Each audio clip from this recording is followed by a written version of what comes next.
کہ نبی صلی اللہ علیہ وسلم کی صحیح حدیث ہے کہ نبی صلی اللہ علیہ وسلم کو جب بھی دو مشکل معاملات میں ابتلا ہوتا تھا اختار ایسرہما، آپ اس میں آسانی کو ترجیح دیتے تھے. تو جب حضرات فقہا کا آپس میں اختلاف ہوگا تو جو قول آسان ہوگا ہم وہ والا لے لیں گے. اسماعیل بھائی جواباً عرض یہ ہے کہ آپ نے یہ والی حدیث تو دیکھی، دوسری حدیث نہیں دیکھی کہ الحلال بین والحرام بین، حلال بھی واضح ہے حرام بھی واضح ہے، اور ان کے درمیان کچھ چیزیں ہیں جو مشتبہ ہیں. تو جو مشتبہات کو چھوڑ دے گا وہ خالص حرام سے بھی بچے گا، اور جو مشتبہات میں پڑے گا وہ حرام میں بھی پڑ جائے گا. تو جب کیکڑے میں اختلاف ہو گیا حضرات فقہا کا، تو پھر اس حدیث کی بیس پہ احتیاط کا تقاضا کیا ہے؟ چھوڑ دیا جائے.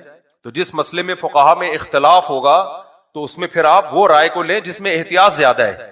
یہ کیا بات ہے کہ آپ وہ والی حدیث لے رہے ہو اور یہ والی حدیث نہیں لے رہے؟ اصل بات یہ ہے کہ وہ جو حدیث جس میں آتا ہے نا کہ آپ آسانی کو اختیار کیا کرتے تھے، اس کا تعلق اس سے نہیں ہے کہ جب رائے میں اختلاف ہو جائے، بلکہ اس کا تعلق دنیاوی معاملات میں ہمیشہ اپنے لیے آسانی پیدا کرنی چاہیے. یہ حدیث کی ایک لمبی تشریح ہے، میں تو بتا رہا ہوں فرض کر لو یہی مطلب ہے جو آپ بیان کر رہے ہو، تو اس کے مقابلے میں دوسری حدیث بھی ہے. تو اس لیے حضرات فقہا نے ایک بیلنس رائے قائم کی ہے اس بارے میں تجربوں کی بیس پہ کہ بھئی اگر آپ چاروں فقہ سے مشکل اقوال لینا شروع کر دو گے تو بھی مصیبت میں پڑ جاؤ گے، آسانیاں لینا شروع کرو گے تو دین برباد ہو جائے گا. تو یہ بہت سوچ سمجھ کے رائے قائم کی گئی ہے کہ ایک کو جب اختیار کیا جائے تو پھر مشکل قول ہو یا آسان قول ہو اسی کو لیا جائے. رہا یہ مسئلہ کہ یہ کیا دلیل ہے احناف کے پاس کہ کیکڑا جائز نہیں ہے، اس پہ تو میں کئی بار دلائل دے چکا ہوں، ریپیٹ کر دیتا ہوں جلدی مختصراً. جو حضرات کہتے ہیں نا کہ کیکڑا جائز ہے، وہ صرف کیکڑے کو نہیں، وہ کہتے ہیں پانی کی ہر مخلوق جائز ہے کھانا سوائے مینڈک کے. پانی کی ہر مخلوق جائز ہے، چاہے سمندری پانی ہو چاہے میٹھا پانی ہو. یہ اختلاف کیکڑے کا نہیں ہے، اختلاف اس میں ہے کہ پانی کی مخلوق حلال ہے یعنی، اور پانی کی مخلوق کا مطلب جو زیادہ تر پانی میں رہتے ہیں. کیکڑا تو پانی سے باہر بھی آؤٹنگ کے لیے آتا ہے کہ نہیں آتا؟ جب اس کے گھر میں جھگڑا ہوتا ہے تو آؤٹنگ کے لیے کہاں جاتا ہے؟ وہ سمندر سے باہر جاتا ہے. تو پانی کی مخلوق وہ کہلاتی ہے جو جس کا زیادہ ٹائم کس میں گزرے؟ پانی میں. تو کیکڑے کا زیادہ ٹائم کہاں گزرتا ہے؟ پانی میں گزرتا ہے. اور دلیل یہ دی جاتی ہے احل لکم صید البحر وطعامہ متاعا لکم وللسیارہ، تمہارے لیے سمندر کا شکار حلال ہے، تمہارے لیے بھی اور مسافروں کے لیے بھی بطور خوراک کے، فائدے کے. اور دوسری دلیل نبی صلی اللہ علیہ وسلم نے فرمایا کہ سمندر کا مردار حلال ہے اور اس کا پانی پاک ہے. والحل میتتہ، اس کا مردار بھی حلال ہے اور اس کا پانی بھی کیا ہے؟ صحابہ نے پوچھا تھا کہ سمندر کے پانی سے وضو کر سکتے ہیں کہ نہیں؟ آپ نے فرمایا اس کا پانی بھی پاک ہے اور اس کا مردار بھی حلال ہے. تو کہتے ہیں دیکھو یہ تو جائز ہے بالکل. قرآن کی آیت کا جواب یہ ہے، یہ جو قرآن میں آتا ہے نا احل لکم صید البحر وطعامہ متاعا لکم، اس آیت کا ایک سیاق و سباق ہے. پیچھے احرام کی پابندیوں کا تذکرہ چل رہا ہے کہ احرام کی حالت میں خشکی کا شکار تمہارے لیے حرام ہے. آگے آ رہا ہے کہ سمندر کا حلال ہے. تو یہ آیت یہ بتانے کے لیے نہیں ہے کہ سمندر کی ہر مخلوق تم کھا سکتے ہو. اگر یہ مطلب ہوتا تو صحابہ یا تابعین میں کسی سے ثابت تو ہوتا نا کہ مچھلی کے علاوہ انہوں نے کچھ کھایا ہے. کوئی ایک روایت بھی ہمیں نہیں ملتی کہ صحابہ نے یا تابعین نے اسلاف میں جو معتدبی اسلاف ہیں جو علم میں مشہور ہیں کبھی مچھلی کے علاوہ کچھ کھایا انہوں نے. تو اس آیت کا مطلب یہ ہے کہ احرام کی حالت میں جو شکار پر پابندی ہے ان پابندیوں کا اطلاق خشکی کے شکار پہ ہوتا ہے، پانی کے شکار پر نہیں ہوتا. یعنی آپ احرام کی حالت میں سمندری سفر بہت ہوتا تھا نا حاجیوں کا، تو اس میں آپ سمندر کا شکار کر سکتے ہو، اس سے آپ دم واجب نہیں ہوگا آپ کے اوپر. اور یہ جو حدیث میں آتا ہے کہ اس سمندر کا مردار ہمارے لیے حلال ہے، تو اس سے مراد ہر قسم کا مردار نہیں ہے، اس سے مراد مخصوص مردار ہے جس کو مچھلی کہا جاتا ہے. دلیل اس کی کیا ہے؟ دلیل حدیث ہی ہے، صحیح حدیث ہے. آپ صلی اللہ علیہ وسلم نے فرمایا احلت لنا میتتان السمک والجراد. دیکھو قرآن میں ہر قسم کے مردار کو حرام قرار دیا. حرمت علیکم المیتۃ والدم ولحم الخنزیر، تم پر مردار حرام ہے، ہر طرح کا مردار اللہ نے حرام کیا ہم پر. پھر قرآن میں یہ بھی آتا ہے وَيُحَرِّمُ عَلَيْهِمُ الْخَبَائِث، تم پر خبیث چیزیں حرام ہیں. تو ہر طرح کے خبائث کیا ہیں؟ حرام ہیں. سمندر کی مخلوق کو اللہ اطلاق جائز قرار دے دیا جائے تو ایسی چیزیں نکلتی ہیں کہ چائنیز بھی نہیں کھائیں، وہ گورے تو کھاتے ہی نہیں ہیں، گورے نہیں کھاتے وہ چیزیں، چائنیز بھی نہیں کھائیں گے. تو اہل اسلام کیسے کھائیں گے جو اتنے جن کی طبائع میں اتنی پاکیزگی ہے، جو جانور بھی حلال جانور بھی ذبح کیے بغیر نہیں کھاتے کہ گندگی نکل جائے. تو وَيُحَرِّمُ عَلَيْهِمُ الْخَبَائِثَ.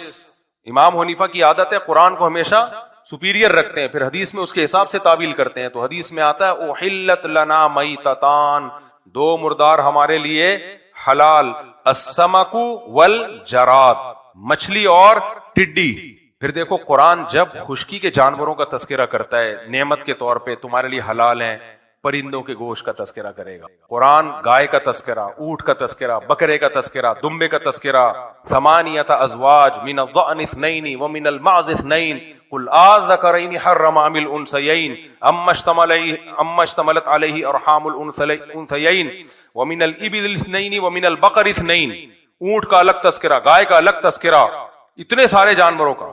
سمندر میں جب اللہ سمندر میں کھانے کی نعمت کا بیان کرتا ہے تو مچھلی کے علاوہ کسی اور چیز کا تذکرہ نہیں کرتے اللہ تعالیٰ، مچھلی کا نام لیا اللہ تعالیٰ نے.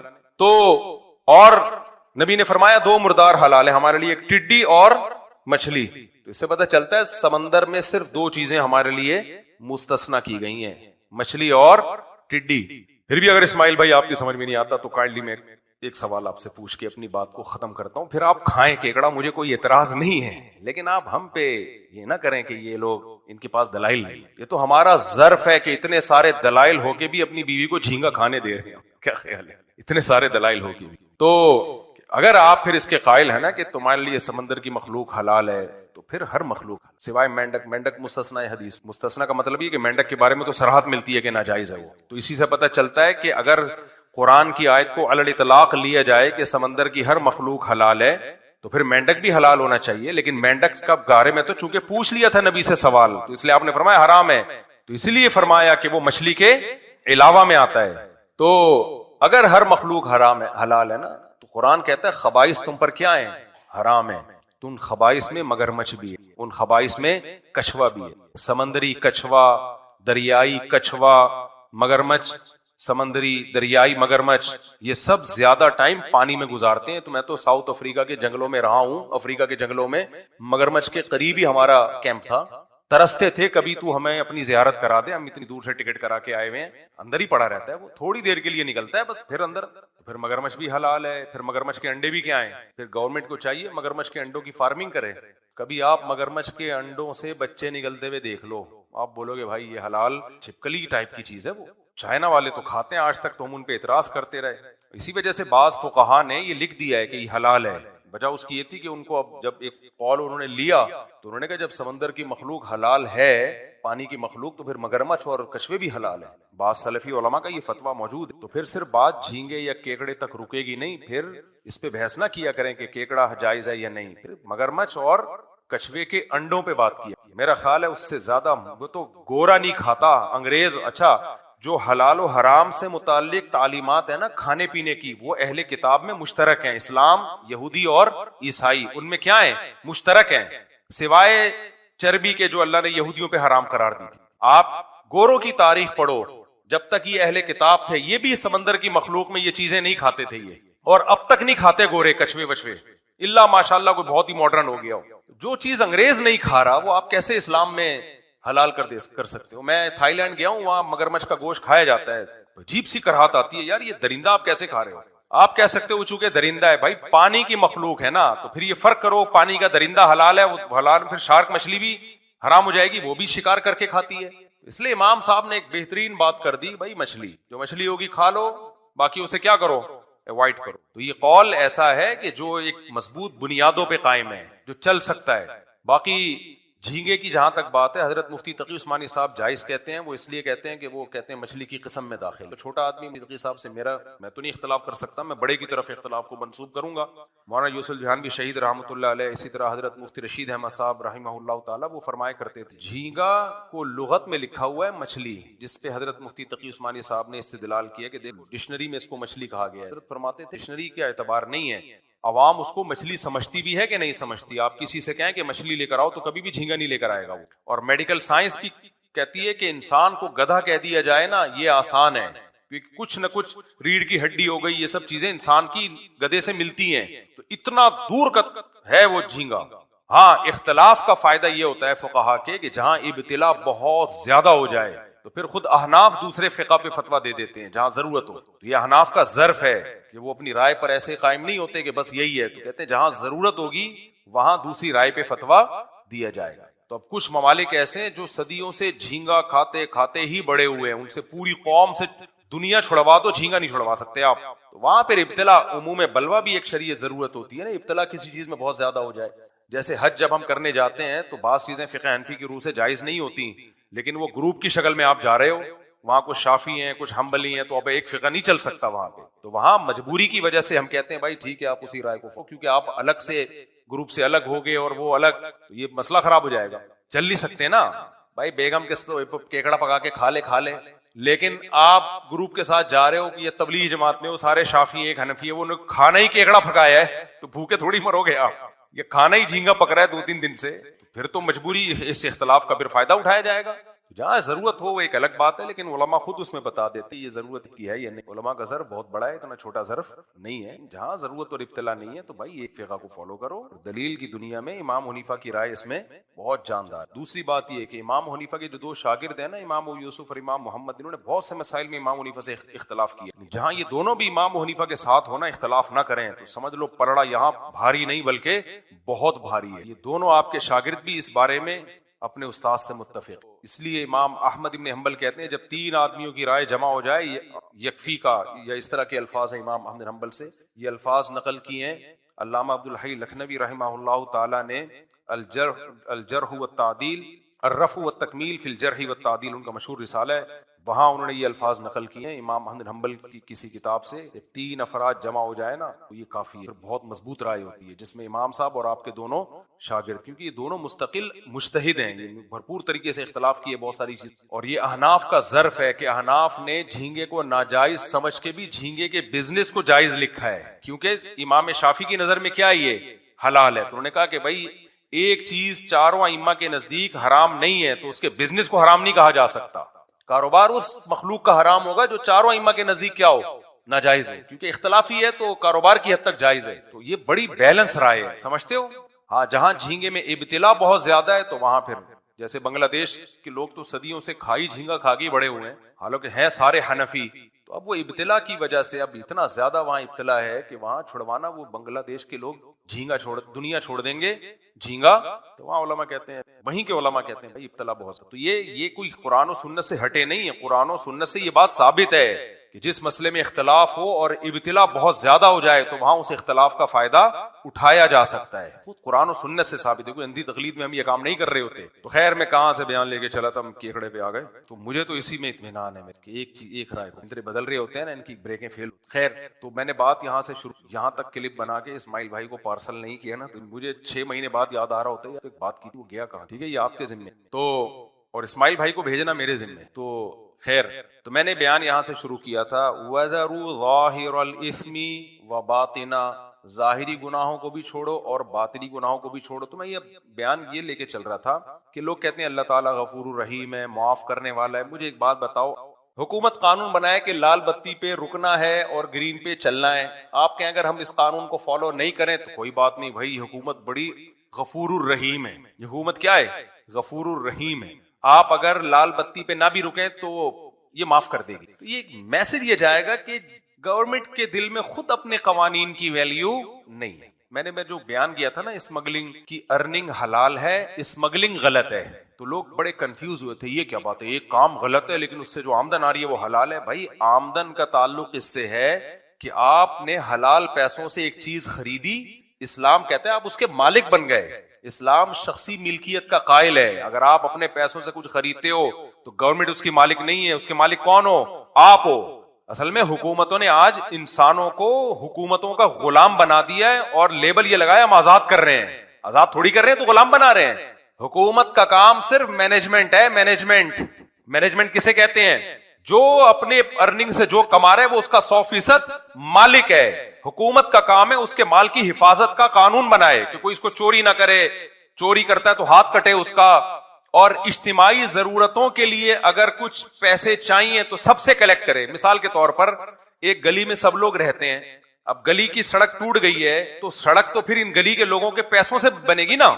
تو اتنا پیسہ انتظامیہ لے سکتی ہے جتنا گلی کی سڑک میں ضروری ہے، اس سے زیادہ 1 روپیہ نہیں. اگر لیا تو واپس کرنا پڑے گا. تبھی تو اسلام میں مالی جرمانہ جائز نہیں ہے. چاروں ائمہ کے نزدیک مالی جرمانہ ناجائز ہے اسلام میں. کیوں؟ لا یحل مال امرئ مسلم الا بطیب نفس منہ، کسی کا مال اس کی پرمیشن کے بغیر حلال نہیں ہے. اور قرآن نے کہا کہ صرف تجارت کے ذریعے، ملازمت کے ذریعے تم کسی کا مال تمہارے لیے حلال ہوتا ہے، معاہدہ ہوا ہے آپ کا. آج پوری دنیا میں جو عجیب ظالمانہ نظام ہے، ایک آدمی کی تنخواہ 40 لاکھ روپے، تنخواہ اس کی ہے 90 لاکھ روپے، اور 40 لاکھ ٹیکس میں کٹ رہا ہے. ابے میں نے کہا یہ آزادی ہے یار. دنیا میں مجھے ایک بات بتاؤ، بڑے بڑے گنڈوں نے بھی حکومت کی ہے، وہ بھی ایک دفعہ بندوق رکھ کے آپ کی جیب سے پیسے لے کے چلے گئے نا. ایک صاحب آئے، میرے لاکر سے 80 لاکھ چوری ہو گئے.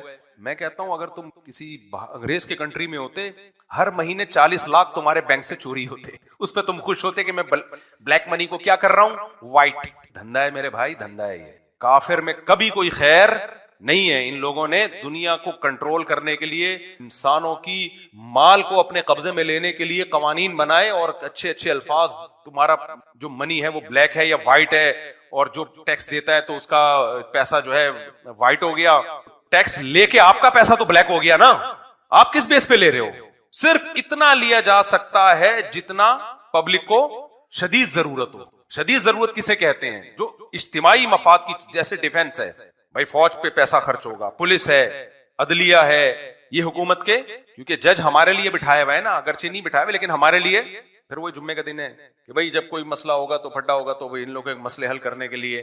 تو جتنا ضرورت ہے اتنا، اس سے زیادہ کی اجازت نہیں ہے. آپ باہر ملکوں میں جاؤ، اتنا ٹیکس، اور پبلک کہتی ہے، اتنا بیوقوف بنایا ہوا پبلک کو، کہتے ہیں ہر چیز فری ہے. گورے کے میں نام نہیں لیتا ملک کا.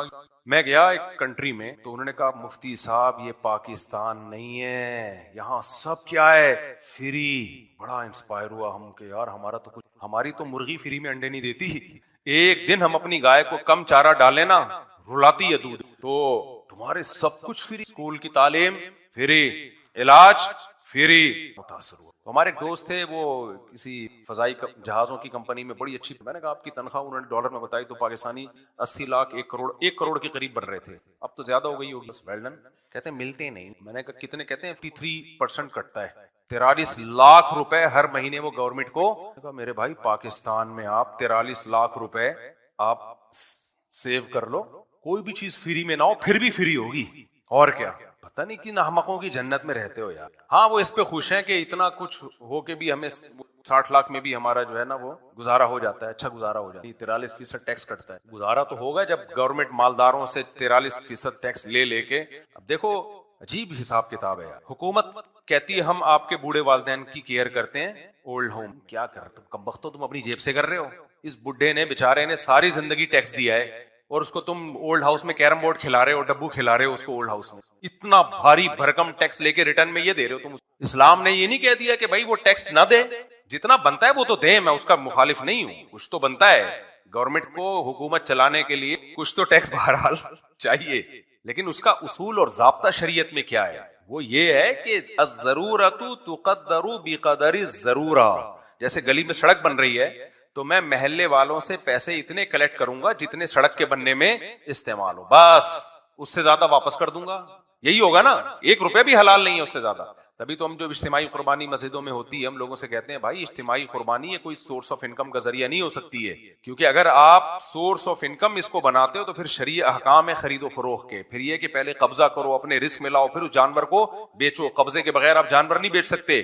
لہذا جو اجتماعی قربانیاں ہوتی ہیں اس میں مسجد اگر بزنس کر رہی ہے، مدرسہ بزنس کر رہا ہے، تو پہلے جانور خریدے گا، اپنے قبضے میں لے گا، اس کے بعد پبلک کو بیچے گا، پھر پروفٹ کما سکتا ہے. آپ تو پبلک کی طرف سے وکیل بن کے جانور خریدنے ہیں، تو وکیل تھوڑی کمیشن لے سکتا ہے. اگر وکیل کمیشن لے گا تو بتا کے لے گا کہ میں آپ کی طرف سے جانور خرید کے قربانی کر رہا ہوں، اس پہ مجھے اتنا پیسہ چاہیے، فری میں نہیں کر رہا. تو وہ تو کوئی متعین نہیں ہوتا.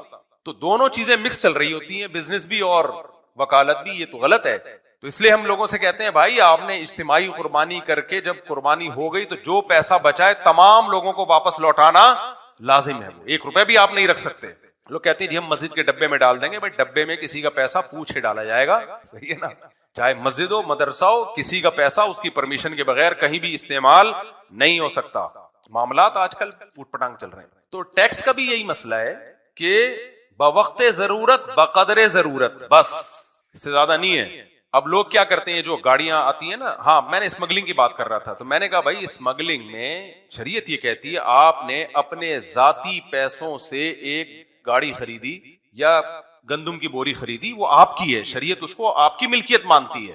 اب آپ اس کو اپنے ملک میں لا رہے ہو, گورنمنٹ یہ سمجھتی ہے اگر ملک میں اس طرح سے گندم آئے گی تو ہماری گندم کہاں جائے گی, اس سے مسائل کھڑے ہو سکتے ہیں. ٹھیک ہے, قانون بنایا جا سکتا ہے کہ بھائی اس سے جو ہے نا اجتماعی طور پر ملک کی معیشت کو نقصان ہو, بول تو اس قانون پہ بھی بہت سارے تحفظات ہیں, لیکن خیر میں اس بحث میں نہیں جاتا, لیکن ہم فرض کر لیتے ہیں کہ ہوتا ہو ایسا فائدہ ہوگا اس میں. گاڑیوں کے بارے میں کہا جاتا ہے اگر ہم آنے دے دیں تو کراچی کے سڑکوں پہ تو جگہ ہی نہیں ہوگی چلنے کی. جب چلنے کی جگہ نہیں ہوگی نا, اصول پتہ ہے کیا ہے, شریعت نبی صلی اللہ علیہ وسلم نے فرمایا دعوا الناس, تجارت میں لوگوں کو اپنے حال پہ چھوڑو, یرزق اللہ بعضهم ببعض, اللہ ایک دوسرے سے سب کو روزی دے گا, سب کی ایک دوسرے سے ضرورتیں پوری کرے گا اللہ تعالیٰ. اور صحابہ نے پوچھا یا رسول اللہ ہم چیزوں کی قیمتیں متعین کریں, آپ نے فرمایا ان اللہ هو المسعر, چیزوں کی قیمتیں اللہ متعین کرتا ہے. جب ایک چیز بہت زیادہ ہوتی ہے تو اس کی طلب خود بخود کم ہوتی ہے, وہ چیزیں خود بخود سستی ہوتی ہیں. روڈ پہ جب جگہ نہیں ہوگی تو کون گاڑی خرید کے چلائے گا بھائی, کہیں گے ہٹاؤ, یا پھر دوسرے سڑکیں بناؤ نا اگر جگہ نہیں ہے. ایک گاڑی 1 لاکھ روپے کی یعنی 1 کروڑ روپے کی گاڑی ہے, وہ ہمیں کتنے کی مل رہی ہوتی ہے,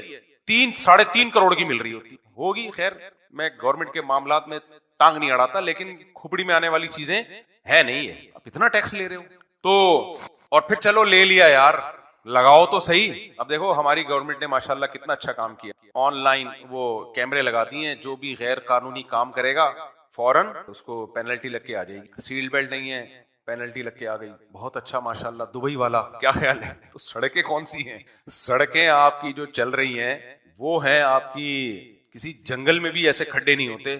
جب آپ نے لوگوں سے پیسہ کمانے کا جو آپ کا طریقہ ہے وہ آپ کس کو فالو کر رہے ہیں, دبئی کو. مزہ نہیں آیا, مزہ نہیں آیا. سندھ حکومت بہت اچھی سڑکیں بنا دیتی, جو فیسلٹیز دینی ہے وہ دے دیتی, پھر کلیکشن کرتی. کوئی بات نہیں یار, ہم سے لیا جا رہا ہے, ہم پہ ہی لگ رہا ہے. گٹر کے ڈھکن تک تو میں نے ابھی خود لگوائے ہیں, ڈھکن میں نے خود لگوائے ہیں. اپنی گلی میں ہمارے 2 گٹر کھلے ہوئے تھے, کتنے واقعات آ رہے ہیں نا, بچے گرے اور نکلے وہاں سے, تو بھی میں نے خود لگوایا, اور سیمنٹ سے لگوائے تاکہ ہیروئنچی نہ لے گئے. ہیروئنچی لے جاتے کوریدرے ہوں گے, ہیروئنچی لگے ہوں گے, روزانہ آ کے نا ایک ہتھوڑی مار کے جاتے ہوں گے, پتہ بھی نہ چلے, آخری دن پتہ چلے گا ڈھکن غائب.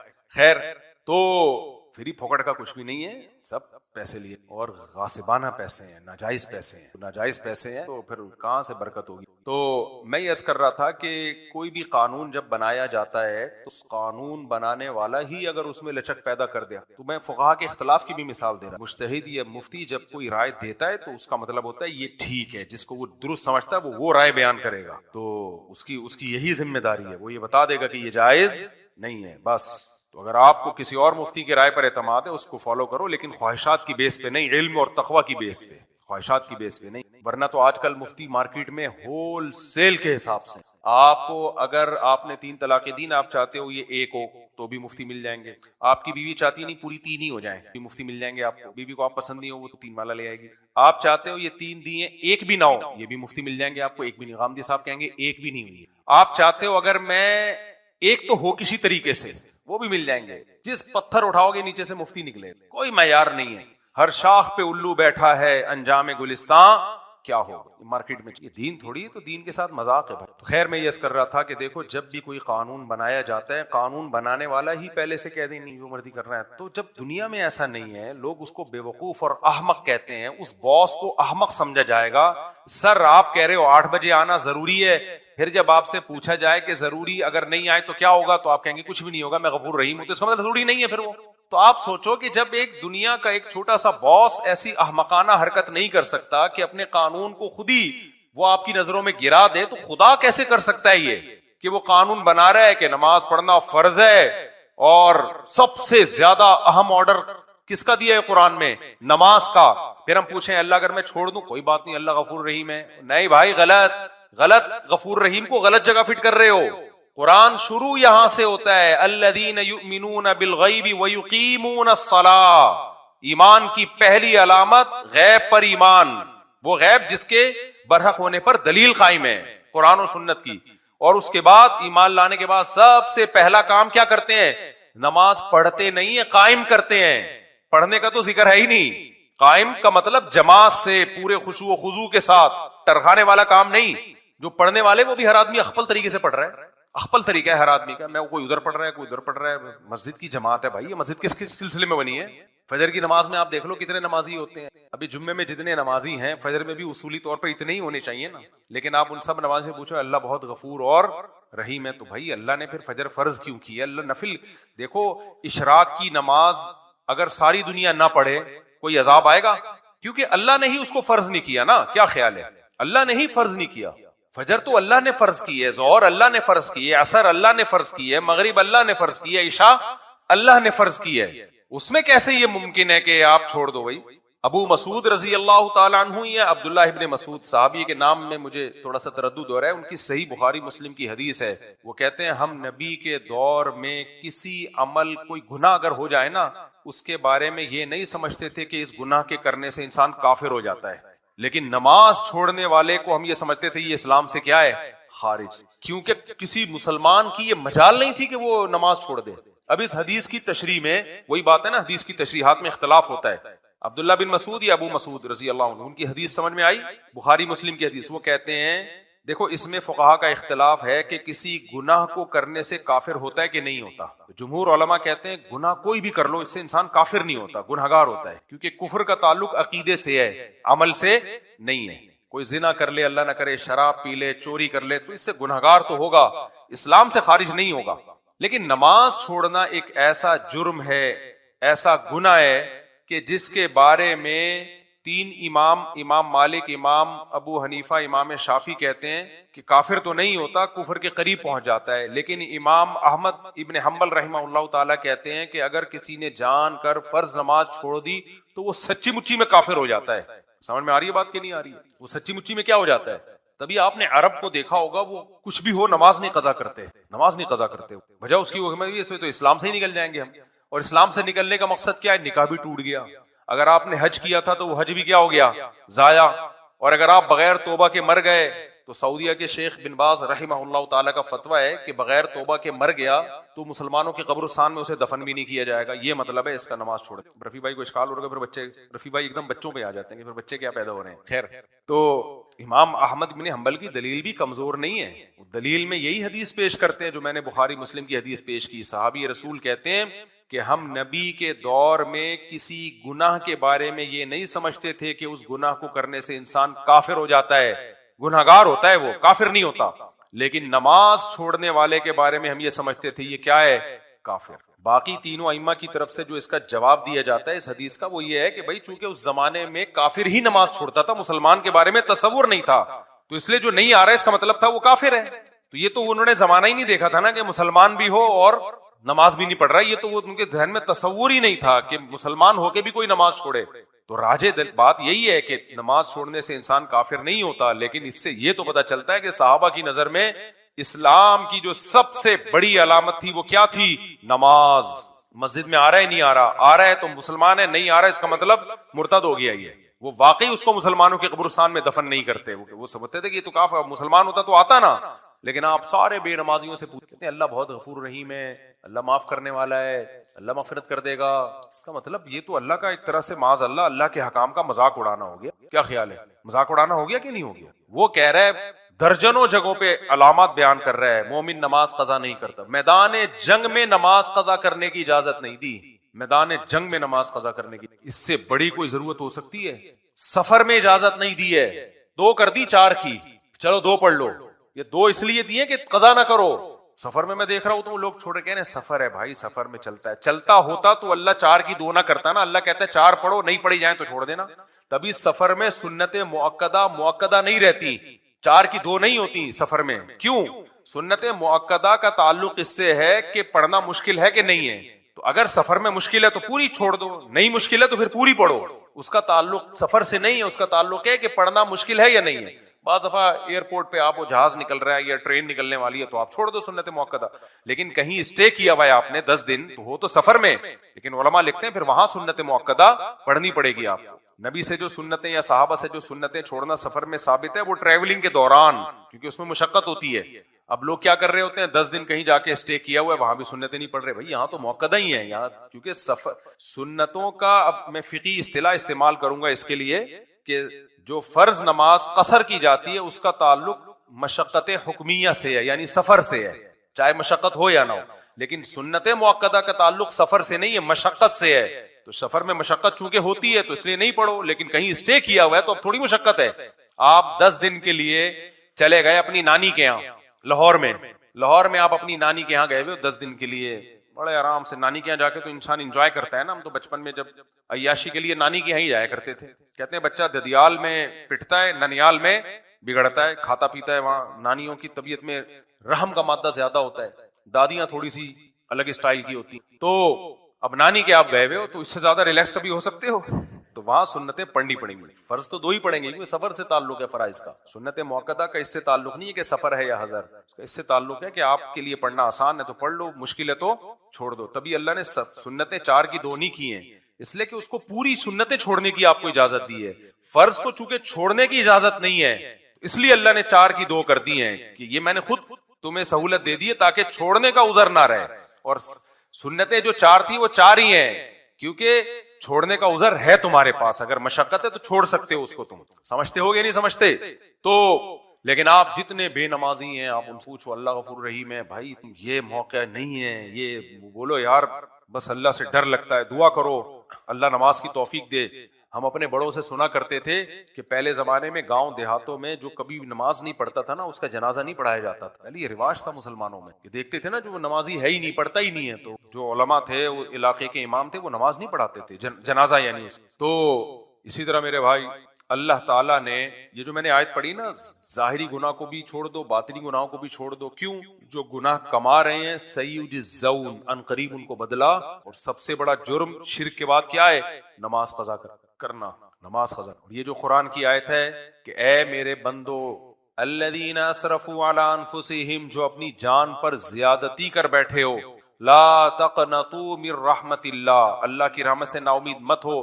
یہ ان لوگوں کے بارے میں جو توبہ کر رہے ہیں لیکن ماضی کی گناہ سوچ سوچ کے نا امید ہو رہے ہیں، جو چاہتے ہیں کہ آج ہم اپنی زندگی تبدیل کر دیں. کیونکہ اس آیت کا شان نزول یہی ہے. کچھ کافر آئے نبی کے پاس کہ ہم نے تو اسلام کفر میں اتنے قتل کیے، اتنی بار زنا کیا، اب ہم اسلام قبول کر لیتے ہیں تو ہمارے تو اعمال میں اتنے گناہ ہیں، اتنے قتل ہیں، ان کا کیا ہوگا؟ اس پہ اللہ نے فرمایا آج تم اسلام قبول کر رہے ہو، توبہ کر رہے ہو تو اللہ کی رحمت سے مایوس مت ہو. ان اللہ یغفر الذنوب جميعا، اللہ تمہارے پچھلے سارے گناہوں کو معاف کر دے. وانیبوا الی ربکم، لیکن آج کے بعد اپنے رب کی طرف متوجہ ہو جاؤ. اسی طرح کوئی مسلمان بھی اگر توبہ کرتا ہے، کافر اسلام نہیں لا رہا بلکہ مسلمان ہے جو گناہوں کی زندگی میں گزری، اب وہ چاہ رہا ہے یو ٹرن لے لے، پلٹ جائے، تو شیطان مایوس کرتا ہے اب کیا کرے گا بھائی، اتنے سال تو نے برائیوں میں گزار دیے. تو اللہ کہتے ہیں نہ، جو جب بھی اللہ کے در پہ آ جائے، اللہ کا در موت سے پہلے کھلا ہوا. جو توبہ کر کے زندگی بدلنا چاہے اس کے لیے اللہ ارحم الراحمین بھی ہے، غفور اور رحیم بھی ہے. جو چاہتا ہی نہیں ہے تو میرے بھائی پھر یہ کہنا کہ اللہ معاف کر دے گا، یہ بڑی جرت اور دلیری کی بات ہے. اللہ نے تو نہیں کہا کہ میں معاف کر دوں گا. کوئی اللہ کا ایسا کوئی ایگریمنٹ. یہودی کہا کرتے تھے اپنے بارے میں، یہودی کہتے تھے ہم جہنم میں جائیں گے نہیں، اگر گئے تو تھوڑے دن کے لیے جائیں گے. لن تمسن النار الا ایاما معدودہ، اول تو جائیں گے نہیں، گئے تو تھوڑے دن کے لیے. کیوں بھائی؟ ہم تو اللہ کے ایک لاڈلے نبی موسیٰ علیہ السلام کی امتی ہیں. بھائی آج بھی ہمارے لوگ کیا کہتے ہیں، ہم تو محمد صلی اللہ علیہ وسلم کے امتی ہیں جن کا مقام تو موسیٰ کلیم اللہ سے بھی بلند ہے. تو ہم تو ایک اللہ کے لاڈلے نبی کے امتی ہیں، ہم تو بخشے بخشائے. نا نا نا نا میرے بھائی، تو یہ سارے اعمال تو ہمارے لیے اللہ نے نازل کیے ہیں. تو یہودی اسی زام میں آ گئے تھے کہ ہم تو اللہ کے لاڈلے قوم ہیں، اللہ نے ہم موسیٰ بھیجے، داؤد بھیجے، سلیمان بھیجے، زکریا علیہ، یعنی جو بنی اسرائیل کے پہلے جتنے پیغمبر ہیں، جتنے پیغمبر یہودیوں میں آئے اتنے تو کسی میں نہیں آئے. تو اللہ نے فرمایا قل اتخذتم عند اللہ عہدا، تم جو کہتے ہو ہم تھوڑے اگر گئے تو تھوڑے دنوں کے لیے جائیں گے، تو اللہ نے کہا کہ اتخذتم عند اللہ عہدا، کیا اللہ نے تم سے کوئی ایگریمنٹ کیا ہے بھائی؟ آپ کہیں جاتے ہو کوئی چیز خریدنے کے لیے، آپ بولتے ہو مجھے تو تم یہ فری میں دو گے کیونکہ میں تمہارے چاچے کے پھپھے کے خالہ کا بیٹا ہوں. کہہ کہ بھائی میں نے کوئی اناؤنسمنٹ کی بھی کہ جو میرے چاچے کے پھپھے کی خالہ کا بیٹا ہوگا اس کو یہ چیز فری میں ملے گی. کیا خیال ہے؟ دیکھو مجھ سے لوگ ملنے کے لیے آتے ہیں، بعض دفعہ بے وقت آتے ہیں، بے وقت آ کے پھر میں بہت زیادہ ڈسٹرب ہو جاتا ہوں سارے کاموں میں. کہتے ہیں میں جاپان سے آیا ہوں، دور سے آیا ہوں. تو میں کیا کہتا ہوں، بھائی میں نے کہا تھا آپ جاپان سے بغیر بتائے آ جاؤ. ایک بندہ جاپان سے آیا، ایک انگلستان سے آیا، ایک امریکہ سے آیا، اور سارا دن 10 بندے بھی آ گئے، تو تیرا کیا ہوگا کالیا؟ پھر میں ان کو کہتا ہوں میں نہیں مل سکتا، تو پھر وہ کہتے ہیں بد اخلاق ہے میرے ساتھ، تو یہ تو ٹائم لے کے آیا کرو بھائی۔ اچھا رفیع بھائی کہہ رہے ہیں ٹائم سے، رفیع بھائی کو یاد آیا کہ ٹائم ہو، تو بس جب بات کو میں سمیٹ کے ختم کرتا ہوں۔ دیکھو بھائی، اللہ نے قرآن میں کہہ دیا ہے زانی کی سزا دنیا میں 100 کوڑے اور پتھروں سے مار کے اگر شادی شدہ ہے تو رجم۔ اگر غفور الرحیم کا مطلب یہ ہوتا کہ اللہ بس ہے ہی کچھ، پھر چور کا ہاتھ کاٹنے کا حکم ہوتا؟ اتنی سخت سزا پوری دنیا میں کسی مذہب میں چور کی ہے جتنی سخت سزا اسلام کی، اسلام دے رہا ہے۔ کیوں؟ اسلام کو چور سے نفرت بہت، چور کے بارے میں اسلام کے دل میں ہمدردی نہیں ہے، اور چور سے نفرت نہیں ہے، اصل میں چوری کو اسلام بہت بڑا جرم سمجھتا ہے، سمجھتے ہو؟ دیکھو 2 چیزیں انسان کے کیریکٹر کو خراب کرتی ہیں۔ کیریکٹر کی ڈیفینیشن کیا ہے؟ زبان، آپ کی زبان، اور مالی معاملات میں خیانت۔ جھوٹ بولنے والا کیریکٹر لیس ہوتا ہے، اور مالی خیانت چوری ہے نا، کیا خیال ہے؟ ان 2 چیزوں سے تو انسان کے کیریکٹر کا پتہ چلتا ہے نا۔ تبھی امریکہ میں قانون ہے نا، صدر اگر جھوٹ بول دے تو وہ اس کو صدارت سے، وہ نہیں، وہ ایک دفعہ کیس بن گیا تھا، صدر بش پہ بنا تھا میرا خیال ہے، کلنٹن پہ بنا تھا، اس کے بارے میں کیس ہو گیا تھا، اس نے جھوٹ بولا ہے، حالانکہ کوئی اتنی بڑی بات نہیں تھی، لیکن بھی امریکہ کا صدر نے جھوٹ کیسے بول دیا، اتنا بڑا کیس بن گیا تھا، وہ بڑی مصیبت میں آ گیا تھا کہ بھئی آپ صدر ہو کے جھوٹ بول رہے ہو۔ تو جھوٹ، نبی صلی اللہ علیہ وسلم نے فرمایا کہ سب کچھ ہو سکتا ہے، مومن جھوٹ نہیں بول سکتا، جھوٹ نہیں بول۔ اور دوسری چیز کیا ہے؟ پیسوں کے معاملات میں آپ 2 نمبری، کسی کا پیسہ کھا رہے ہو آپ، یہ مسلمان نہیں کر سکتا۔ تبھی اسلام میں چوری کی سزا کیا ہے؟ ہاتھ کاٹ دو بھائی۔ 1 درہم کسی کا کھایا 40 دن نماز قبول نہیں ہوگی، کیونکہ ان چیزوں کا تعلق آپ کے کیریکٹر سے ہے، کردار سے ہے۔ ابو سفیان جب ہرقل کے سامنے بیٹھے تھے نا زمانے جاہلیت میں، ہرقل نے سامنے بٹھایا اور ابو سفیان کے لوگوں کو پیچھے بٹھایا، اور پھر نبی کے بارے میں پوچھا۔ ابو سفیان کہتے ہیں خدا کی قسم میں جھوٹ بول دیتا، لیکن میں جو محمد صلی اللہ علیہ وسلم کے بارے میں پوچھا دشمنی کے باوجود میں نے سچ سچ اس لیے بتایا کہ مجھے قوم کے بارے میں خطرہ تھا، میں واپس جاؤں گا لوگ کہیں گے کہ عرب کا سردار ہو کے جھوٹ بول کے آیا ہے، مجبوراً سچ بولا ہے میں نے کہ اپنی عزت بچانے کے لیے، ورنہ وہ جب اسلام دشمن تھا تو نبی کی تعریف کیوں کرتے وہ؟ تو میں نے مجھے سچ بولنا پڑا کہ ایسا نہ ہو کہ میں جاؤں تو واپس یہ لوگ کیا بولے ہیں عرب کا سردار ہے اور کیا کر رہا ہے، جھوٹ بول رہا ہے۔ تو اسلام میں میرے بھائی چور کا ہاتھ جو ہے نا، یہ چوری کو اسلام میں ہلکا جرم نہیں سمجھا گیا، چوری کو بڑا جرم سمجھا گیا ہے۔ تو آپ بتاؤ اگر اللہ تعالیٰ چور کے بارے میں بھی رحم والے جذبات رکھتے تو ہاتھ کاٹنے کا حکم دیتے ہیں؟ بھائی یہ جو ڈکیتیاں کرتے پھر رہے ہیں موبائل اسنیچنگ اور بندوق سے، لوگ بڑا ترس کھا رہے ہوتے ہیں، ہائے ہائے بیچارے کو موقع دو۔ میں کہتا ہوں نہیں، موقع دیا تو تم بڑے ظالم ہو، اسلام موقع نہیں دے رہا۔ ڈاکو کی سزا اسلام میں قرآن نے بیان کی ہے کہ چوک پہ لٹکا دو، دایاں ہاتھ اور بایاں پاؤں کاٹ کے اس کو۔ اللہ کو ترس نہیں آ رہا، اللہ کو خودکشی کرنے والے پہ ترس نہیں آ رہا، ہم لوگ ترس کھا رہے ہوتے ہیں، ہائے بیچارے نے کر لی، ہائے بیچارے نہیں۔ اور بھائی اگر اتنا قابل ترس ہوتا تو اللہ جہنم کی آگ میں کیوں پھینکتا اس کو؟ خودکشی جرم ہے بھائی، قابل ترس نہیں ہے، کیونکہ یہ بڑھتی جا رہی ہے ہماری سوسائٹی میں۔ بات پہ بلیک میلنگ، یہ نہیں کیا تو میں یہ کر لوں گا، کر لے بھائی تو مر جا۔ ایک صاحب نے مجھے کہا میری بیگم مجھے ایموشنل بلیک میلنگ کر رہی تھی۔ آج کل بیگمات یہ ایموشنل بلیک میل، اولو کان آباؤہم لا یعقلون شیئا ولا یہتدون، کہ تمہارے باپ دادا نہ سمجھتے ہیں نہ جانتے ہیں پھر بھی تم ان کی تقلید کرو گے۔ ہم تو ابو حنیفہ کی کرتے ہیں بھائی، جو سمجھتے بھی تھے اور جانتے بھی تھے، اور آدھی سے زیادہ امت نے ان کی اتباع کی ہے، آدھی سے زیادہ امت نے۔ پھر ہم نے ان کے دلائل بھی دیکھے ہیں، ڈیپ میں جا کے ان دلائل کا مطالعہ کیا ہے تو پلڑا بھاری نظر آیا ہے ان کا۔ تو یہ اندھی تقلید نہیں ہے، اندھی ہوتی اپنے ماموں چاچو کی کر رہے ہوتے۔ کیا خیال ہے بھائی؟ امام صاحب ابو حنیفہ سے تو نہ ہمارے ماموں لگتے ہیں، نہ چاچو لگتے ہیں، نہ قوم ایک ہے۔ خیر، تو بنو قریظہ میں نبی صلی اللہ علیہ وسلم نے صحابہ کی جماعت بھیجی کہ عصر کی نماز کوئی اس وقت تک نہیں پڑھے گا جب تک بنو قریظہ نہ پہنچ جائے۔ سمجھ میں آ رہی ہے بات؟ اب حدیث میں کیا آ گیا؟ عصر کی نماز بیچ میں پڑھنا جائز نہیں ہے۔ اختلاف ہوا، اب صحابہ جب راستے میں ہیں تو وہ قضا ہونے لگی نماز۔ اب صحابہ کرام کی رائے میں اختلاف ہو، بعض نے کہا دیکھو نبی نے فرمایا تھا کہ بیچ میں عصر کی نماز نہیں پڑھنی، بعض نے کہا دیکھو نبی کو یہ تھوڑی علم تھا کہ راستے میں نماز ہی قضا ہو جائے گی، یہ تو اس صورت میں حکم تھا کہ ہم ٹائم پہ پہنچ تو جائیں نا، قضا کرنے کی اجازت کہاں سے ہوگی؟ حافظوا علی الصلوات والصلاۃ الوسطی، قرآن کہتا ہے نمازوں کی حفاظت کرو، خصوصاً درمیانی نماز کی۔ اب نبی تو موجود نہیں ہے سامنے کہ وہ فیصلہ کر لیں کہ میری بات کا مطلب یہ نہیں تھا بلکہ یہ تھا۔ اگر نبی موجود ہوتے فیصلہ کروا لیتے، نبی موجود نہیں ہے، تو صحابہ کی رائے میں اختلاف ہو. بعض نے کہا بھائی ہم تو حدیث کے ظاہری الفاظ کو لیں گے, نبی نے حکم دیا ہے کہ نہیں پڑھو, تو اس کا مطلب کیا ہے, نہیں پڑھو.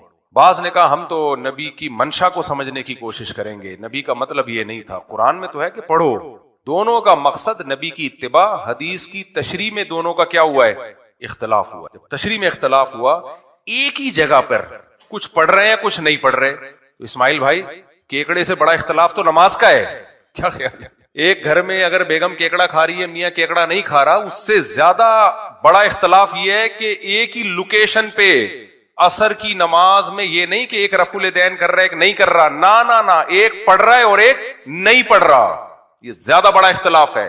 نماز کی کیفیت میں بھی اختلاف نہیں ہے کہ ایک رکوع ایسے کر رہے ہیں ایک ایسے کر رہے ہیں, سب ایک جیسی نماز. اتنا بڑا اختلاف کہ پڑھنی ہے کہ نہیں پڑھنی ہے. اب کوئی فتنہ پرست ہو تو وہ بولے یہ دیکھو صحابہ کو دیکھو, ایک دوسرے کے پیچھے نماز نہیں پڑھ رہے, وہ اثر پڑھ رہے ہیں, وہ کہنے نہیں, دونوں کا دعویٰ ہے کہ ہم نبی کو فالو کرتے ہیں, لیکن آپ دیکھو یار.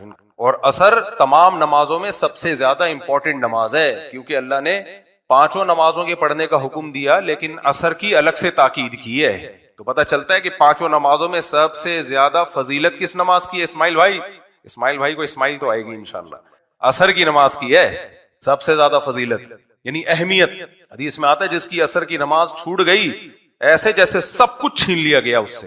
اتنی بڑی اسلام کی, اور اسلام میں عبادات میں سب سے اہم عبادت نماز, اور اس میں بھی سب سے اہم اثر, اور اس میں بھی نماز کی کیفیت نہیں کہ 2 پڑھنی ہے 4 پڑھنی ہے, پڑھنی ہے کہ نہیں پڑھنی ہے. صحابہ کی 2 جماعتیں بنی ہیں, ایک نے پڑھی اور ایک نے نہیں پڑھی. کیکڑے سے بڑا اختلاف ہے یا نہیں ہے؟ کیا خیال ہے بھائی؟ ایک ہی جگہ پہ پڑھی بھی جا رہی. تو یہ اسلام اصل میں تربیت دے رہا ہے کہ مسلمانوں تھوڑا سا ظرف کیا کر لو, بڑا کر لو, اپنی رائے دوسرے پہ تھوپنے کی کوشش کائنڈلی مت کرو. ایک ہی جگہ پہ صحابہ میں بھی ہو سکتا ہے. تو جب یہ لشکر واپس لوٹا ہے, نبی کو پتا چلا, نبی نے کسی فریق کو ملامت نہیں کی. نبی نے یہ نہیں کہا یہ کیا, ابھی میں دنیا میں ہوں اور تم نے لڑنا شروع کر دیا آپس میں. صحابہ کہیں گے ہم نے لڑے تھوڑی ہیں, ہم تو جس رائے پر جس نے عمل کیا, جس نے جو بہتر سمجھا اس رائے پر عمل کر لیا. اسی وجہ سے نبی نے ملامت نہیں کی کہ جس کو جو رائے سمجھ میں آئی اس نے عمل کیا, لڑے نہیں. ہمارا مسئلہ یہ ہے کہ جس کو جو رائے سمجھ میں آ رہی ہے وہ دوسرے پہ تھوپ رہا ہے. اختلاف تو صحابہ میں ہوا ہے, بڑے مسائل میں ہوا ہے. تو ہمارا کیکڑے کا اختلاف تو بہت ہلکی چیز ہے میرے بھائی, سمجھتے ہوگے نہیں سمجھتے؟ تو ایک گھر میں ہو سکتا ہے کیکڑا کھانے والا بھی اور نہ کھانے والا بھی, ٹھیک ہے نا, کوئی اس نے پرابلم کی بات نہیں ہے. آپ کٹاکٹ کھائیں ایک نہ کھائے.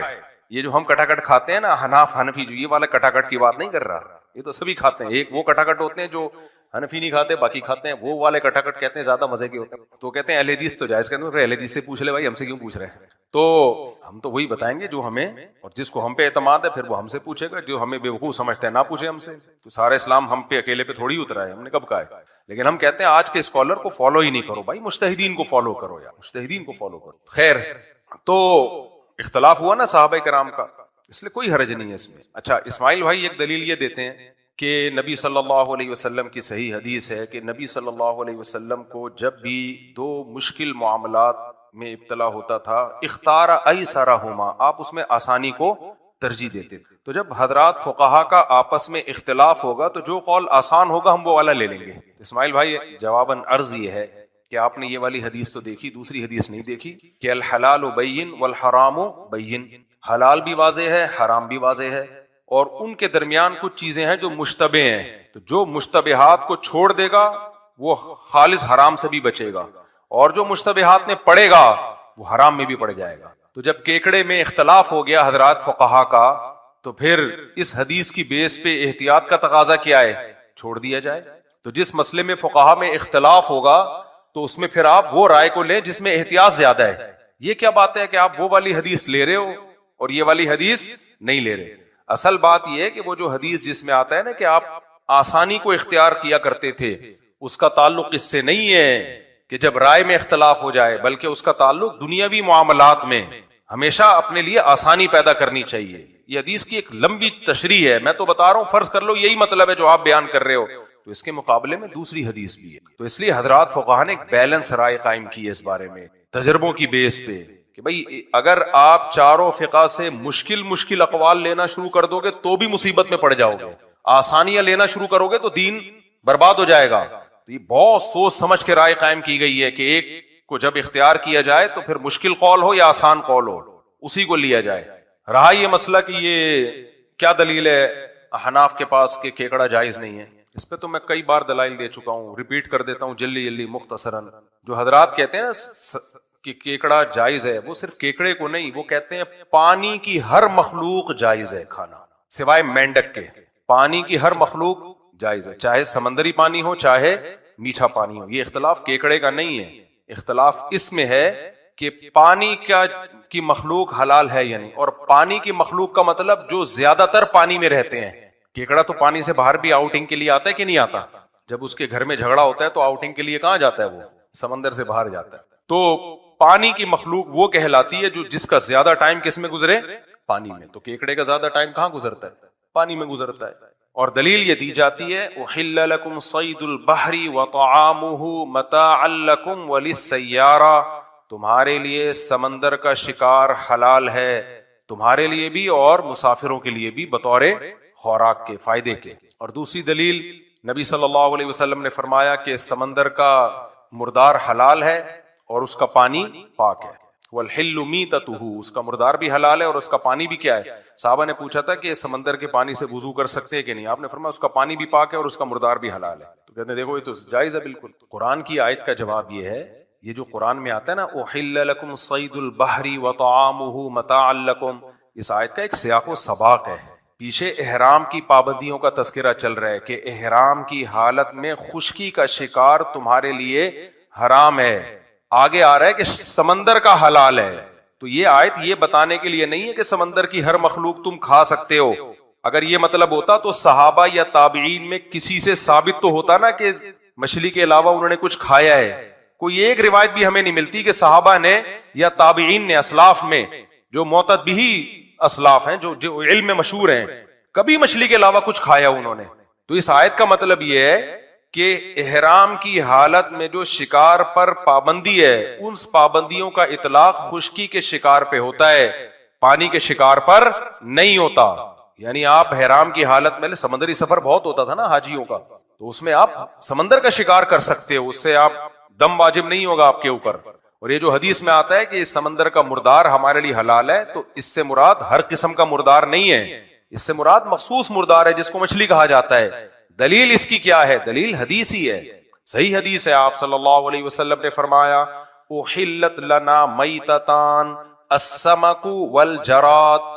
دیکھو قرآن میں ہر قسم کے مردار کو حرام قرار دیا. حرمت علیکم المیتۃ والدم ولحم الخنزیر، تم پر مردار حرام ہے، ہر طرح کا مردار اللہ نے حرام کیا ہم پر.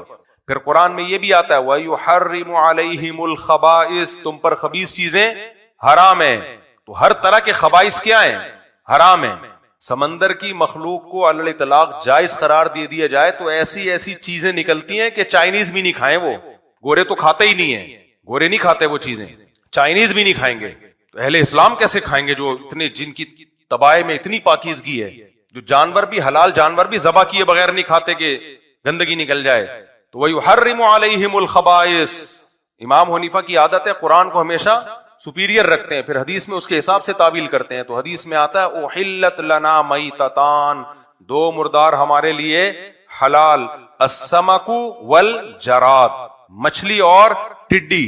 پھر دیکھو قرآن جب خشکی کے جانوروں کا تذکرہ کرتا ہے نعمت کے طور پہ تمہارے لیے حلال ہیں، پرندوں کے گوشت کا تذکرہ کرے گا. قرآن گائے کا تذکرہ، اونٹ کا تذکرہ، بکرے کا تذکرہ، دمبے کا تذکرہ. ثمانیۃ ازواج من الضأن اثنین ومن المعز اثنین قل آذکرین حرم ام الانثیین اما اشتملت علیہ ارحام الانثیین ومن الابل اثنین ومن البقر اثنین. اونٹ کا الگ تذکرہ، گائے کا الگ تذکرہ، اتنے سارے جانوروں کا. سمندر میں جب اللہ سمندر میں کھانے کی نعمت کا بیان کرتا ہے تو مچھلی کے علاوہ کسی اور چیز کا تذکرہ نہیں کرتے اللہ تعالیٰ. مچھلی کا نام لیا اللہ تعالیٰ نے. تو اور نبی نے فرمایا دو مردار حلال ہے ہمارے لیے، ایک ٹڈی اور مچھلی. تو اس سے پتہ چلتا ہے سمندر میں صرف دو چیزیں ہمارے لیے مستثنا کی گئی ہیں، مچھلی اور ٹڈی. پھر بھی اگر اسماعیل بھائی آپ کی سمجھ میں نہیں آتا تو کائنڈلی میں ایک سوال آپ سے پوچھ کے اپنی بات کو ختم کرتا ہوں. پھر آپ کھائیں کیکڑا، مجھے کوئی اعتراض نہیں ہے، لیکن آپ ہم پہ یہ نہ کریں کہ یہ لوگ ان کے پاس دلائل نہیں. یہ تو ہمارا ظرف ہے کہ اتنے سارے دلائل ہو کے بھی اپنی بیوی کو جھینگا کھانے دے رہے ہیں. کیا خیال ہے؟ اتنے سارے دلائل ہو کے بھی. تو اگر آپ پھر اس کے قائل ہیں نا کہ تمہارے لیے سمندر کی مخلوق حلال ہے تو پھر ہر مخلوق سوائے مینڈک، مینڈک مستثنا ہے حدیث، مستثنا کا مطلب یہ کہ مینڈک کے بارے میں تو صراحت ملتی ہے کہ ناجائز ہے وہ، تو اسی سے پتہ چلتا ہے کہ اگر قرآن کی آیت کو علی الاطلاق لیا جائے کہ سمندر کی ہر مخلوق حلال ہے تو پھر مینڈک بھی حلال ہونا چاہیے، لیکن مینڈک کا بارے میں تو چونکہ پوچھ لیا تھا نبی سے سوال، تو اس لیے آپ نے فرمایا حرام ہے، تو اسی لیے فرمایا کہ وہ مچھلی کے علاوہ میں آتا ہے۔ تو اگر ہر مخلوق حرام ہے حلال ہے نا، تو قرآن کہتا ہے خبائث تم پر کیا ہیں؟ حرام ہے۔ تو ان خبائث میں مگرمچھ بھی ہے، ان خبائث میں کچھوا بھی ہے، سمندری کچھوا، دریائی کچھوا، مگرمچھ، سمندری دریائی مگرمچھ، یہ سب زیادہ ٹائم پانی میں گزارتے ہیں۔ تو میں تو ساؤتھ افریقہ کے جنگلوں میں رہا ہوں، افریقہ کے جنگلوں میں مگرمچھ کے قریب ہی ہمارا کیمپ تھا، ترستے تھے کبھی تو ہمیں اپنی زیارت کرا دے، ہم اتنی دور سے ٹکٹ کرا کے آئے ہوئے ہیں، اندر ہی پڑا رہتا ہے وہ، تھوڑی دیر کے لیے نکلتا ہے بس، پھر اندر۔ تو پھر مگرمچھ بھی حلال ہے، پھر مگرمچھ کے انڈے بھی کیا ہیں؟ پھر گورنمنٹ کو چاہیے مگرمچھ کے انڈوں کی فارمنگ کرے۔ کبھی آپ مگرمچھ کے انڈوں سے بچے نکلتے ہوئے دیکھ لو، آپ بولو گے بھائی یہ حلال چھپکلی ٹائپ کی چیز ہے، وہ چائنا والے تو کھاتے ہیں آج تک، تو ہم ان پہ اعتراض کرتے رہے۔ اسی وجہ سے بعض فقہا نے یہ لکھ دیا ہے کہ یہ حلال ہے، وجہ اس کی یہ تھی کہ ان کو اب جب ایک قول انہوں نے لیا تو انہوں نے کہا جب سمندر کی مخلوق حلال ہے، پانی کی مخلوق، تو پھر مگرمچھ اور کچھوے بھی حلال ہیں۔ بعض سلفی علماء کا یہ فتویٰ موجود ہے۔ تو پھر صرف بات جھینگے یا کیکڑے تک رکے گی نہیں، پھر اس پہ بحث نہ کیا کریں کہ کیکڑا جائز ہے یا نہیں، پھر مگرمچھ اور کچھوے کے انڈوں پہ بات کیا۔ میرا خیال ہے اس سے زیادہ وہ تو گورا نہیں کھاتا انگریز۔ اچھا، جو حلال و حرام سے متعلق تعلیمات ہیں نا کھانے پینے کی، وہ اہل کتاب میں مشترک ہیں، اسلام، یہودی اور عیسائی، ان میں کیا ہیں؟ مشترک ہیں، سوائے چربی کے جو اللہ نے یہودیوں پہ حرام قرار دی تھی۔ آپ گوروں کی تاریخ پڑھو، جب تک یہ اہل کتاب تھے یہ بھی سمندر کی مخلوق میں یہ چیزیں نہیں کھاتے تھے، یہ اور اب تک نہیں کھاتے گورے کچھوے وچھوے، اللہ ماشاءاللہ کوئی بہت ہی ماڈرن ہو گیا ہو۔ جو چیز انگریز نہیں کھا رہا وہ آپ کیسے اسلام میں حلال کر سکتے ہو؟ میں تھائی لینڈ گیا ہوں، وہاں مگرمچھ کا گوشت کھایا جاتا ہے، عجیب سی کراہت آتی ہے، یار یہ درندہ آپ کیسے کھا رہے ہو؟ آپ کہہ سکتے ہو چونکہ درندہ ہے، بھائی پانی کی مخلوق ہے نا، تو پھر یہ فرق کرو، پانی کا درندہ حلال ہے وہ حلال، پھر شارک مچھلی بھی حرام ہو جائے گی، وہ بھی شکار کر کے کھاتی ہے۔ اس لیے امام صاحب نے ایک بہترین بات کر دی، بھائی مچھلی جو مچھلی ہوگی کھا لو، باقی اسے کیا کرو؟ اوائڈ کرو۔ تو یہ قول ایسا ہے کہ جو ایک مضبوط بنیادوں پہ قائم ہے، جو چل سکتا ہے۔ باقی جھینگے کی جہاں تک بات ہے، حضرت مفتی تقی عثمانی صاحب جائز کہتے ہیں، وہ اس لیے کہتے ہیں کہ وہ کہتے ہیں مچھلی کی قسم میں داخل ہے۔ چھوٹا آدمی تقی صاحب سے میں تو نہیں اختلاف کر سکتا، میں بڑے کی طرف اختلاف کو منسوب کروں گا۔ مولانا یوسف جہانوی شہید رحمۃ اللہ علیہ، اسی طرح حضرت مفتی رشید احمد صاحب رحمہ اللہ تعالیٰ، وہ فرمایا کرتے تھے جھینگا کو لغت میں لکھا ہوا ہے مچھلی، جس پہ حضرت مفتی تقی عثمانی صاحب نے استدلال کیا کہ دیکھو ڈکشنری میں اس کو مچھلی کہا گیا ہے۔ حضرت فرماتے تھے ڈکشنری کا اعتبار نہیں ہے، عوام اس کو مچھلی سمجھتی بھی ہے کہ نہیں سمجھتی۔ آپ کسی سے کہیں کہ مچھلی لے کر آؤ تو کبھی بھی جھینگا نہیں لے کر آئے گا وہ۔ اور میڈیکل سائنس بھی کہتی ہے کہ انسان کو گدھا کہہ دیا جائے نا، یہ آسان ہے، کیونکہ کچھ نہ کچھ ریڑھ کی ہڈی ہو گئی، یہ سب چیزیں انسان کی گدھے سے ملتی ہیں، تو اتنا دور کا ہے وہ جھینگا۔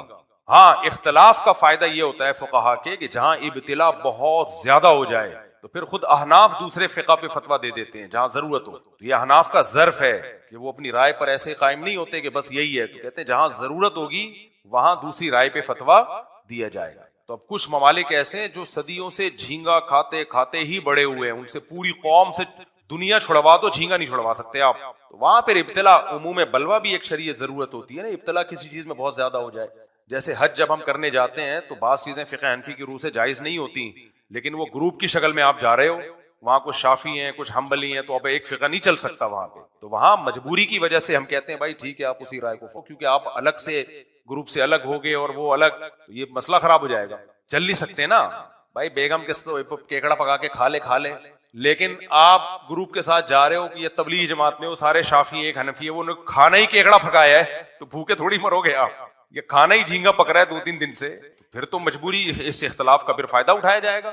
جہاں ضرورت ہو وہ ایک الگ بات ہے، لیکن علماء خود اس میں بتا دیتے یہ ضرورت کی ہے یا نہیں۔ علماء کا ظرف بہت بڑا ہے، اتنا چھوٹا ظرف نہیں ہے۔ جہاں ضرورت اور ابتلا نہیں ہے تو بھائی ایک فقہ کو فالو کرو۔ دلیل کی دنیا میں امام حنیفہ کی رائے اس میں بہت جاندار۔ دوسری بات یہ ہے کہ امام حنیفہ کے جو 2 شاگرد ہیں نا، امام ابو یوسف اور امام محمد، انہوں نے بہت سے مسائل میں امام حنیفہ سے اختلاف کیا۔ جہاں یہ دونوں بھی امام حنیفہ کے ساتھ ہونا، اختلاف نہ کریں، تو سمجھ لو پلڑا یہاں بھاری نہیں بلکہ بہت بھاری ہے۔ یہ دونوں آپ کے شاگرد بھی اس بارے میں اپنے استاد سے متفق. اس لیے امام احمد ابن حنبل کہتے ہیں جب 3 آدمیوں کی رائے جمع ہو جائے یکفی کا، یا اس طرح کے الفاظ ہیں امام احمد حنبل سے. یہ الفاظ نقل کیے ہیں علامہ عبدالحی لکھنوی رحمہ اللہ تعالی نے الجرح والتعدیل، الرفع والتکمیل فی الجرح والتعدیل، ان کا مشہور رسالہ ہے، وہاں انہوں نے یہ الفاظ نقل کیے ہیں امام احمد حنبل کی کسی کتاب سے.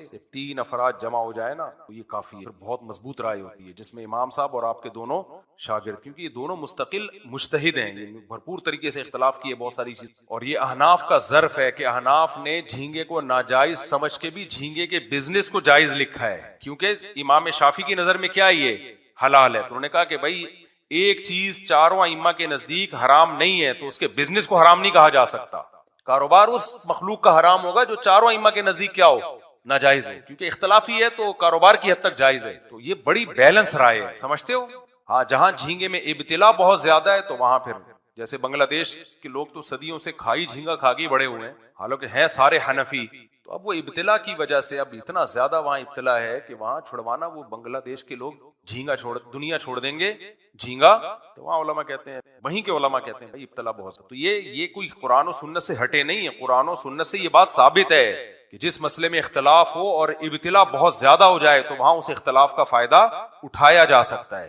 قرآن و سنت سے ثابت ہے، کوئی اندھی تقلید میں ہم یہ کام نہیں کر رہے ہوتے. تو خیر میں کہاں سے بیان لے کے چلا تھا، ہم کیکڑے پہ آ گئے. تو مجھے تو اسی میں اطمینان ہے کہ ایک رائے کو بدل رہے ہوتے ہیں نا، ان کی بریکیں فیل. خیر تو میں نے بات یہاں سے شروع، یہاں تک کلپ بنا کے اسماعیل بھائی کو پارسل نہیں کیا نا، تو مجھے 6 مہینے بعد یاد آ رہا ہوتا ہے ایک بات کی تھی، وہ گیا کہاں. ٹھیک ہے، یہ آپ کے ذمہ تو، اور اسماعیل بھائی کو بھیجنا میرے ذمہ. تو خیر تو میں نے بیان یہاں سے شروع کیا تھا، وَذَرُوا ظَاهِرَ الْإِثْمِ وَبَاطِنَ، ظاہری گناہوں کو بھی چھوڑو اور باطنی گناہوں کو بھی چھوڑو. تو میں یہ بیان یہ لے کے چل رہا تھا کہ لوگ کہتے ہیں اللہ تعالیٰ غفور الرحیم ہے، معاف کرنے والا ہے. مجھے ایک بات بتاؤ، حکومت قانون بنائے کہ لال بتی پہ رکنا ہے اور گرین پہ چلنا ہے، آپ کہیں اگر ہم اس قانون کو فالو نہیں کریں تو کوئی بات نہیں بھائی، حکومت بڑی غفور الرحیم ہے. حکومت کیا ہے؟ غفور الرحیم ہے.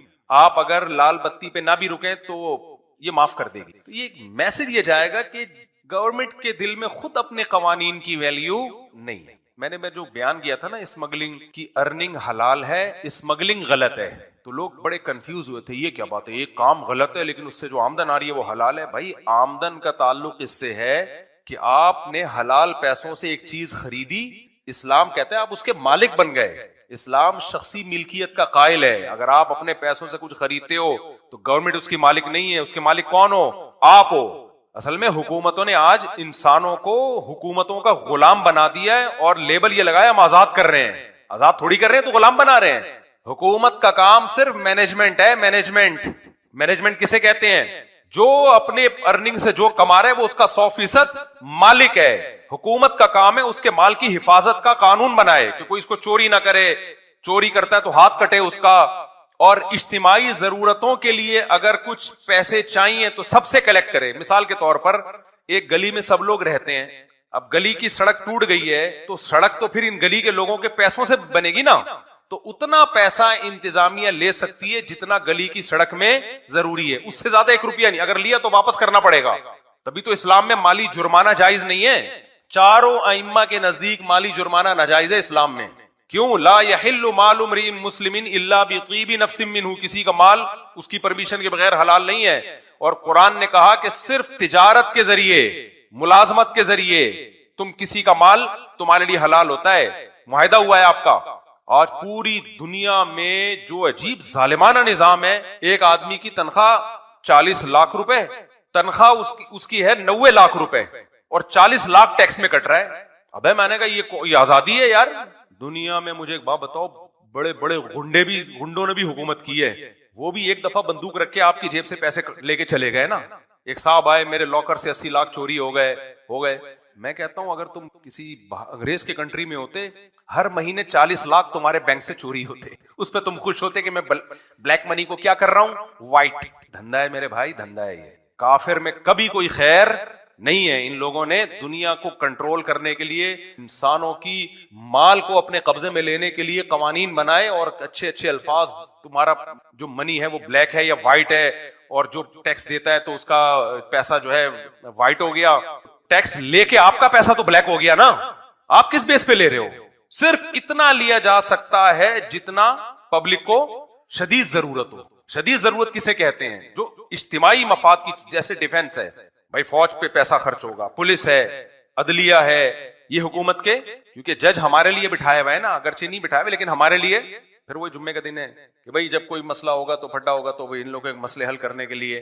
تو جتنا ضرورت ہے اتنا، اس سے زیادہ کی اجازت نہیں ہے. آپ باہر ملکوں میں جاؤ، اتنا ٹیکس، اور پبلک کہتی ہے، اتنا بیوقوف بنایا ہوا پبلک کو، کہتے ہیں ہر چیز فری ہے. گورے کے میں نام نہیں لیتا ملک کا. میں گیا ایک کنٹری میں تو انہوں نے کہا مفتی صاحب یہ پاکستان نہیں ہے، یہاں سب کیا ہے؟ فری. بڑا انسپائر ہوا ہم کہ یار ہمارا تو کچھ، ہماری تو مرغی فری میں انڈے نہیں دیتی. ایک دن ہم اپنی گائے کو کم چارہ ڈالیں نا، رلاتی ہے دودھ. تو تمہارے سب کچھ فری، اسکول کی تعلیم فری، علاج فری. متاثر ہوا. ہمارے ایک دوست تھے، وہ کسی فضائی جہازوں کی کمپنی میں بڑی اچھی، میں نے کہا آپ کی تنخواہ، انہوں نے ڈالر میں بتائی تو پاکستانی 80 لاکھ، 1 کروڑ کے قریب بن رہے تھے. اب تو زیادہ ہو گئی ہوگی. ویلڈن کہتے ہیں ملتے نہیں. میں نے کہا کتنے؟ کہتے ہیں 53% کٹتا ہے، 43 لاکھ روپے ہر مہینے وہ گورنمنٹ کو. کہا میرے بھائی پاکستان میں آپ 43 لاکھ روپے آپ سیو کر لو، کوئی بھی چیز فری میں نہ ہو پھر بھی فری ہوگی. اور کیا، پتہ نہیں کن احمقوں کی جنت میں رہتے ہو یار. ہاں وہ اس پہ خوش ہیں کہ اتنا کچھ ہو کے بھی ہمیں 60 لاکھ میں بھی ہمارا جو ہے نا وہ گزارا ہو جاتا ہے، اچھا گزارا ہو جاتا ہے. 43% ٹیکس کٹتا ہے. گزارا تو ہوگا جب گورنمنٹ مالداروں سے 43% ٹیکس لے کے. اب دیکھو عجیب حساب کتاب ہے یار. حکومت کہتی ہے ہم آپ کے بوڑھے والدین کی کیئر کرتے ہیں، اولڈ ہوم. کیا کر تم کم بختو، تم اپنی جیب سے کر رہے ہو. اس بڈھے نے بیچارے نے ساری زندگی ٹیکس دیا ہے اور اس کو تم اولڈ ہاؤس میں کیرم بورڈ کھلا رہے ہو، ڈبو کھلا رہے ہو اس کو اولڈ ہاؤس میں. اتنا بھاری بھرکم ٹیکس لے کے ریٹرن میں یہ دے رہے ہو تم. اسلام نے یہ نہیں کہہ دیا کہ بھائی وہ ٹیکس نہ دے، جتنا بنتا ہے وہ تو دیں، میں اس کا مخالف نہیں ہوں، کچھ تو بنتا ہے. گورنمنٹ کو حکومت چلانے کے لیے کچھ تو ٹیکس بہرحال چاہیے، لیکن اس کا اصول اور ضابطہ شریعت میں کیا ہے؟ وہ یہ ہے کہ الضرورۃ تقدر بقدر الضرورہ. جیسے گلی میں سڑک بن رہی ہے تو میں محلے والوں سے پیسے اتنے کلیکٹ کروں گا جتنے سڑک کے بننے میں استعمال ہو، بس اس سے زیادہ واپس کر دوں گا. یہی ہوگا نا، 1 روپے بھی حلال نہیں ہے اس سے زیادہ. تبھی تو ہم جو اجتماعی قربانی مسجدوں میں ہوتی ہے، ہم لوگوں سے کہتے ہیں بھائی اجتماعی قربانی یہ کوئی سورس آف انکم کا ذریعہ نہیں ہو سکتی ہے، کیونکہ اگر آپ سورس آف انکم اس کو بناتے ہو تو پھر شرعی احکام ہے خرید و فروخت کے. پھر یہ کہ پہلے قبضہ کرو، اپنے رزق میں لاؤ، پھر اس جانور کو بیچو. قبضے کے بغیر آپ جانور نہیں بیچ سکتے. لہذا جو اجتماعی قربانیاں ہوتی ہیں اس میں مسجد اگر بزنس کر رہی ہے، مدرسہ بزنس کر رہا ہے، تو پہلے جانور خریدے گا، اپنے قبضے میں لے گا، اس کے بعد پبلک کو بیچے گا، پھر پروفٹ کما سکتا ہے. آپ تو پبلک کی طرف سے وکیل بن کے جانور خریدنے ہیں، تو وکیل تھوڑی کمیشن لے سکتا ہے. اگر وکیل کمیشن لے گا تو بتا کے لے گا کہ میں آپ کی طرف سے جانور خرید کے قربانی کر رہا ہوں، اس پہ مجھے اتنا پیسہ چاہیے، فری میں نہیں کر رہا. تو وہ تو کوئی متعین نہیں ہوتا. تو دونوں چیزیں مکس چل رہی ہوتی ہیں، بزنس بھی اور وکالت بھی. یہ تو غلط ہے. تو اس لیے ہم لوگوں سے کہتے ہیں بھائی آپ نے اجتماعی قربانی کر کے جب قربانی ہو گئی تو جو پیسہ بچائے تمام لوگوں کو واپس لوٹانا لازم ہے. 1 روپے بھی آپ نہیں رکھ سکتے. لوگ کہتے ہیں جی ہم مسجد کے ڈبے میں ڈال دیں گے. بھائی ڈبے میں کسی کا پیسہ پوچھے ڈالا جائے گا، صحیح ہے نا. چاہے مسجد ہو، مدرسہ ہو، کسی کا پیسہ اس کی پرمیشن کے بغیر کہیں بھی استعمال نہیں ہو سکتا.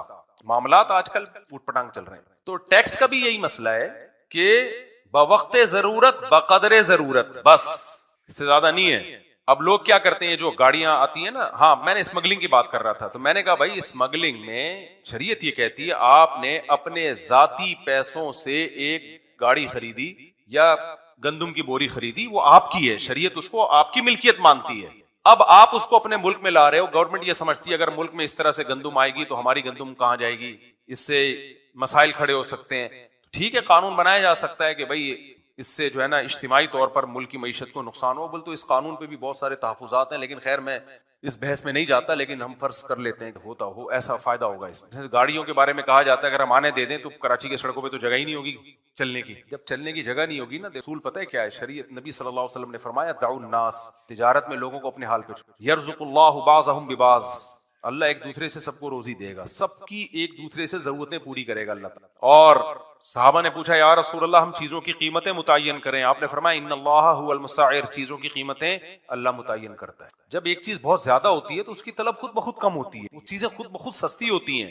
روڈ پہ جب جگہ نہیں ہوگی تو کون گاڑی خرید کے چلائے گا بھائی؟ کہیں گے ہٹاؤ، یا پھر دوسرے سڑکیں بناؤ نا اگر جگہ نہیں ہے. ایک گاڑی 1 لاکھ روپے کی یعنی 1 کروڑ روپے کی گاڑی ہے، وہ ہمیں کتنے کی مل رہی ہوتی ہے؟